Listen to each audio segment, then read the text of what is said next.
Olá pessoal, tudo bem? Aqui é o professor Eduardo Maurício. Hoje vamos estar trabalhando com o raciocínio lógico. Esta tarefa utilizou como referência o livro Jogos de Lógica de Wellington Santos Martins, disponível gratuitamente neste link. Esta tarefa você irá encontrar nas páginas de 76 a 79. O raciocínio lógico possui muitos conceitos. Um deles se chama agrupamento com regras condicionais, e hoje vamos entender o que isso significa. Então, o Wellington Santos apresenta para a gente a Olimpíada Brasileira de Informática de 2009, fase 1, nível 2. Eu adaptei o problema, contextualizando ele para a realidade de sala de aula. A lógica por trás do problema é o mesmo. A diretora Cláudia precisa selecionar 3 bons estudantes para participar de um campeonato de lógica entre escolas. Ela pode escolher dentre 3 estudantes do período da manhã, o estudante F, G e H, e 3 estudantes do período da tarde, K, L e M. Para compor sua equipe, a diretora Cláudia se baseia nas seguintes regras. Então aqui existe um conjunto de regras que irão ajudar você a pensar na solução dos exercícios. Essa palavra agrupamento está relacionado com o agrupamento de estudantes, ou do período da manhã ou da tarde. Essa palavra condicional tem a ver com essas tabelas que estão apresentadas aqui para você e que eu irei explicar agora. Então, a primeira regra diz: deve haver no mínimo um estudante de cada período, ou seja, precisa existir obrigatoriamente um estudante do período da manhã e um da tarde. Isso é a primeira regra. A segunda regra: se F é escolhido, então G não pode ser escolhido. Dentro desta linha da tabela de cor cinza, eu estou repetindo a mesma frase que está na segunda regra. Se F é escolhido, então G deve ser escolhido. Observe que, se G é escolhido, é chamada de condição necessária, enquanto que G não deve ser escolhido é uma condição suficiente.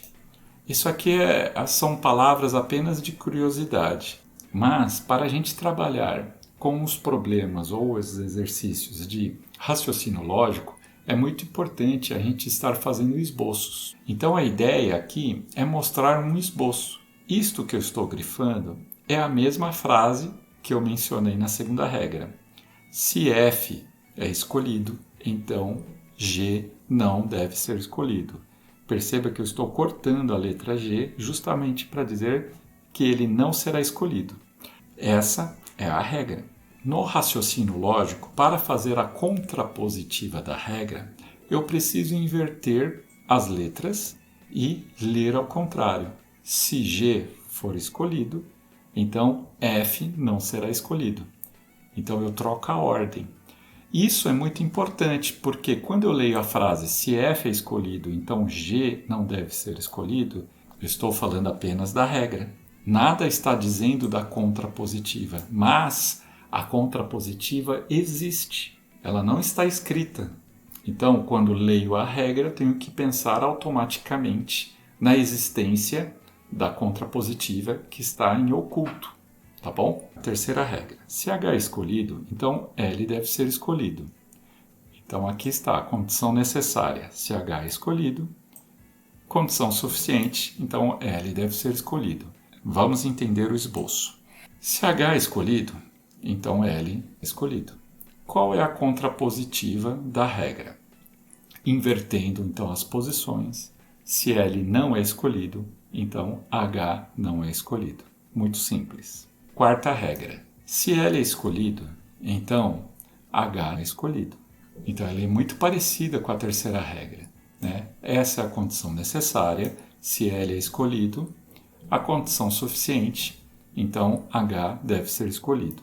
O esboço da regra seria: L é escolhido, então H é escolhido. A contrapositiva da regra será escrita da seguinte maneira: se H não é escolhido, então L não é escolhido. Vale a pena chamar a atenção para o seguinte: a terceira e a quarta regra envolvem os estudantes H e L. Você percebeu, ó, se H é escolhido, L é escolhido. Se L é escolhido, então H é escolhido. Então, existe uma seleção conjunta. O que acontece com L, acontece com H e vice-versa, que é diferente daqui. O que acontece com F não irá acontecer com G. O que acontece com G não irá acontecer com F. A última regra diz, se K é escolhido, então M deve ser escolhido. Se K é escolhido, é a condição necessária. Então M deve ser escolhido. Condição suficiente. No esboço da regra, temos que se K é escolhido, então M é escolhido. Contrapositiva, invertendo, então, os estudantes. Se M não é escolhido, K não é escolhido. Aqui você tem que prestar atenção. Ó. Essa é a frase que nós temos. Se K é escolhido, então M deve ser escolhido. Mas, se M for escolhido, nada diz sobre K. Você percebeu? De novo. Se K é escolhido, M é escolhido. Agora eu estou dizendo, e se apenas M for escolhido? Está dizendo alguma coisa? Tem alguma seta apontando de M para K? Não existe. Então quer dizer que nada é dito sobre K. Ou seja, se M é escolhido, K pode ser escolhido ou K pode não ser escolhido. Então existem duas possibilidades. A partir desses esboços, tente pensar em cada um desses exercícios, tá? Então, você vai ler o exercício 1 e vai pensar nas regras. Qual regra não está atendendo? E aí vai por eliminação, tá bom? Pensando dessa maneira, você consegue chegar nas respostas.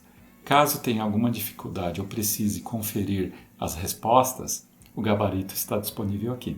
Bons estudos e tchau, pessoal!